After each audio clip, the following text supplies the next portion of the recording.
Our next guest is the head of customer and community at Play HQ, an Australian company that offers an all-in-one sports management software that simplifies the entire community sports ecosystem with a suite of powerful and user-friendly features built specifically for sports organizations and their various stakeholders.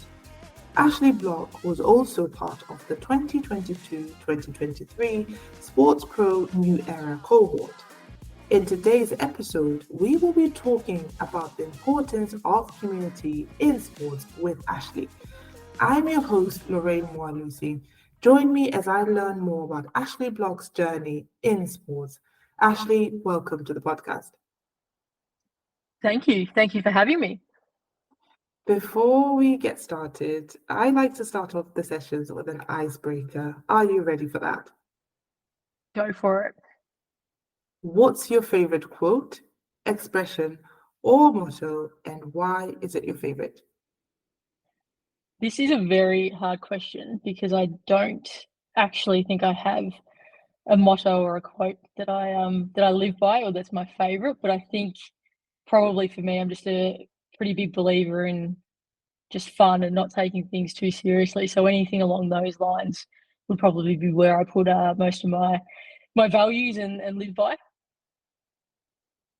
And how did that come about? Why the emphasis on fun and not, for example, hard work, as someone else might have? I think we're pretty lucky to work in the sports industry, and that's all based off fun. You know, when you go play sport or watch sport, whether it's at the game or you're watching it on TV with your friends at the pub, it's all about having fun. So that's the experience that we're trying to deliver. So I think it's important that that's what we live by when we work every day. Wonderful. You have dedicated a good part of the last 12 years of your life to sports, first at Tennis Australia and now at Play HQ. Where and when did your love for sports start? Yeah, I've been very lucky to work in sport straight out of uni, but for me, I love sport as a kid. I still remember watching the '96 Atlanta Olympics when I was 6 years old on the couch really late at night. And I think from then, I just love sport ever since. I'm a big Australian rules football fan. For those that haven't seen it, definitely check that out. And from a kid, as soon as I could, I was playing any sport that I could get my hands on, and have continued to do that right through as an adult. So it was just always sport for me as a kid. And as soon as it comes to sort of deciding what I was going to do when it comes to selecting uni courses and things like that, sport was my number one preference for sure. And sports, like you're from Australia, is sports is very sort of ubiquitous in Australia. It's everywhere. Everyone plays sports. Do you think that maybe that had a role as well to play in your sort of passion for sports? Absolutely. It's pretty ingrained in us as a nation. We get behind any sporting event that we can. And for our size, we put up a pretty good fight on the world stage as well. And like I said, Australian rules football is a big one for us here, where we get, hundreds of thousands of people following that every weekend, along with a whole other bunch of sports. So it's definitely, you can't go a day in Melbourne without someone talking about the footy or the netball or the basketball from the weekend. So it's just ingrained in our everyday life. And I definitely probably took that to the next level as a kid. Something that I read about sports in Australia is that unlike the UK, where some people would be very much cricket fans but not football fans, and if they're football fans, they would be like a fan of Manchester United versus like they'll just pick one team and one sport. But apparently in Australia, and you can confirm or deny this, in Australia, one person can like up to five different sports and engage with five different sports organizations. Is that so? And is that how you sort of consume your sports, that you consume everything, or do you pick one? No, I absolutely consume a lot of sports, try to play even now if it's socially play a lot of sports. But in my household on the weekend, the TV will be getting switched between the footy, the rugby, the basketball, whatever else is going on. So you definitely do spread yourself pretty thin and can be pretty passionate about all of them. Nice, nice. And speaking about being involved in everything, one of the things that you're very passionate about and that you work with is community. Why community?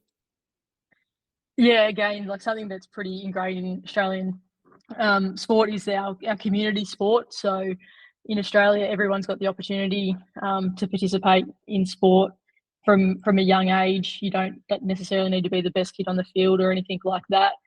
So community sport is a big business in itself, I guess, but it's really driven by volunteers, and that's something that I've been really fortunate enough to be a part of in terms of growing up and feeling that part of the community in terms of my local clubs that I was involved in and forming friendships there. But as I've gotten older and started working in sport from a career point of view, it was just my first job that I got out of uni happened to be in community sport, in game development, was what it was called, and I sort of just loved it, and I just really found that that probably was where my passion was helping volunteers and helping community sport run as best as it can, be as efficient as it could, and make sure that it remains accessible to everyone. So I've really enjoyed it. I think for a lot of people, they probably when they start working in sport, obviously there's a lot of appeal at the elite level or huge events, which are obviously also really fun to work on. But for me, I just straight away thought, no, this is what I want to be doing, and I've been lucky enough to be able to keep doing it my whole career. One thing that people say like about celebrities that I think applies here to my question is that like never meet your heroes. So I'm wondering how the transition from being a kid who's passionate and has a hobby of like sports hobbies, transitioning from that to being an adult who's choosing to work and carve out a career for herself in sports. What was that transition like? Did you find any things that really sort of confirmed for the good that this is the right thing to do, or did you experience many setbacks that made you question? Yeah, I think it can be interesting, and I've definitely had people that I've worked with in the past that they're so passionate about their sport that it can become a little bit frustrating and draining. But for me, I just kind of love it. Like I just wake up all day and get to speak about what I'm passionate about. It's sort of like just hanging out with your friends at school, and you get to make a career out of it. So I'm sure there's been plenty of times when I get frustrated or down by things, but on the whole, I've never really considered doing anything else, which may be to my detriment in terms of my long-term career. But for now, I just really, really enjoy it. And I think anytime that you can get compared to, meeting your celebrity, if that's what your career is taking you, it can only be a positive thing. Wonderful. You were part of the Sports Pro New Era 2022-2023 cohort, which was the first of the program. What was that experience like? And are there any sort of mainstay takeaways you got from the program? Yeah, it was really amazing. I was really privileged to be a part of that group with yourself and the rest of the group as well. So I really enjoyed it. Obviously, getting to know members of the steerco who held the positions that they do and the careers that they've had was just amazing. Getting to spend some time with them individually, pick their brain. They were also willing with their time and the advice they gave, and just to hear some of their experiences and challenges. It was just really refreshing. But I think probably the key thing and the main enjoyment I got out of it was just meeting the rest of the cohort. Like I think we were able to form some really great relationships that no doubt will keep in touch with each other as time goes by. I was probably the only one over this side of the world, so obviously time differences and things like that became hard, but was lucky enough to get over last April and spend some time with you all at the conference and just really, really enjoyed it. I think it just shows the power of connection in sport and how, women in particular, we can support each other and form some really good connections to help each other into the future.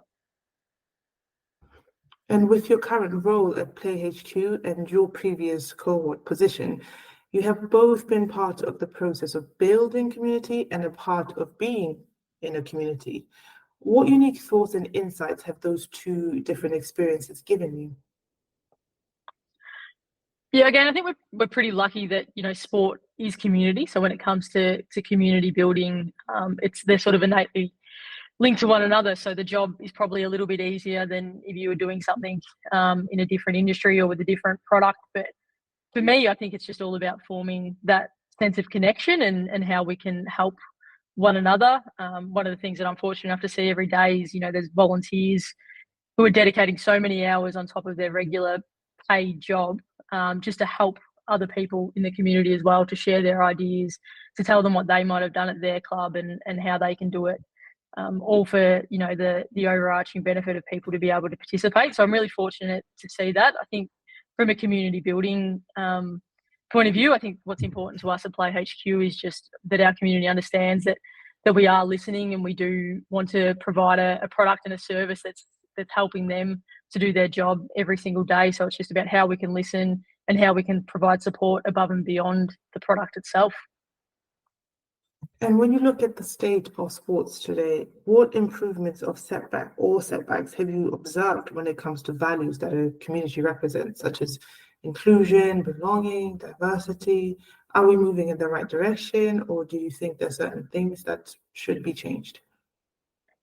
Yeah, I mean, sport can definitely be that vehicle for change and bringing people together. I look at the Matildas here over the last 12 months, like it's been amazing what they've done for sport in this country, the eyeballs that they've had on them, and the excitement that we had around their run during the World Cup was just something that I'd never seen before, even in a country like Australia, who just, you know, like we said earlier, just loves our sport. So there's so many things like that where it can be a driver for change and for good. I think we just need to make sure that that's always pointed in the right direction, because unfortunately, you know, sometimes it can go the other way, or people's opinions can be hard to change. But on the whole, I think if we keep a participation focused and focus on those amazing moments, hopefully everyone like me, you know, I got to make so many lifelong friends through sport, that everyone has that opportunity, and it can be a real vehicle for change, not just within sport, but for everything in the world. And on other parts of the world, you can read sort of stories about racism, about how fans are just being vile against players, etc., especially when maybe the team doesn't perform as well as the fans had anticipated. Do you have any? I know that there's some sort of legislation and sort of governing regulations around these things, where clubs may get fined if the fans are consistently misbehaving or consistently being racist and sort of those anti-community values. But do you have any practical tips for sort of community organizations, sports organizations, or smaller sports clubs on how they can build community that's inclusive and that welcomes everyone and that really supports the values that are inherently in sports?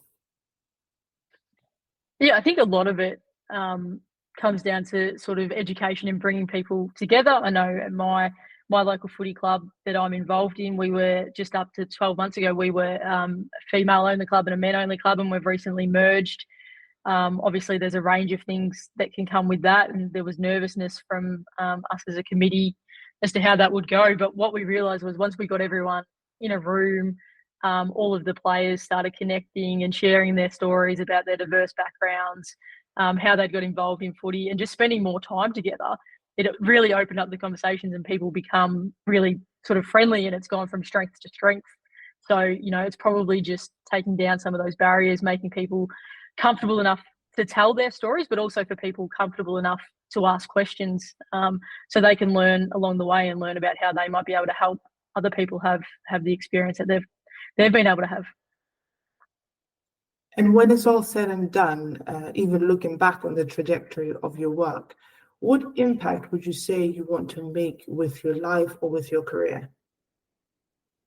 That's a big question. I think, yeah, for me, I think overall, I just want to hopefully people think that I'm a good person to work with, and we've been able to achieve really good things together on anything that we do work with in terms of leadership and roles and things like that. I've never really been, I want to lead a huge team of people, but I've been fortunate enough to lead a team, including it at the moment. And for me, when I do, work with them, I just want to make sure that they're getting the best out of themselves. They're always learning, but most of all that they're enjoying their work, but we're getting good things done in the process. So I think it's about being a good person who's open to listening and opening to different ways of working, but just getting some really good things done, which for me is that sense of community and more people participating in sport. And are there any specific milestones you're hoping to achieve in the future? Probably not so much milestones. I think for me, as long as at the moment, I sort of, I guess, built my professional purpose around working in community sports and making sure that my purpose is for volunteers to have the easiest job they can to deliver community sport. So I think as long as I'm staying involved in that and my roles are linked to that, I'll be pretty happy with where I'm at, rather than focusing on this is a job I want, or this is a milestone that I want to get to. And if there's anyone listening to this podcast who wants career advice about how they can also help use the power of sports to build communities, or even help build stronger communities in sports, what advice would you give that person? I think make sure that you are getting involved in your local community sport. There's always a job to be done. I know in Australia, and I'm sure it's the same in other countries around the world, but it's built off the back of volunteers giving their time. So if you do want to contribute, the first thing I would say is make sure you're connecting with local clubs, local volunteers, local communities, and understanding some of their pain points, what they need to do to improve, how we can save them time, and how we can get more people participating. I think if you sort of want to get involved in community sport, but you're not actually on the ground doing those things, and it doesn't mean you have to do it forever, but getting an understanding, it'll be really hard for you to be able to lead projects and help build those communities from the other side. So I think that's the most important thing, is how can you provide real practical support and make sure that you're listening to people to make sure you're solving their problems. Wonderful advice. Are there any projects or anything that you're working on currently that you would like our listeners to check out? Yeah, so obviously Play HQ in Australia, we work with quite a few of the biggest sports in the country. So I think here we're really well known, but I think internationally it's a great product, and I'm really privileged and excited to work on it every day. I think if you were a participant or a fan yourself, one of the things I'd say that I'm really proud of the team in terms of what they've been able to produce is our apps. So definitely go have a look at our Play HQ apps. They're called Play AFL, My Hoops, and Netball HQ.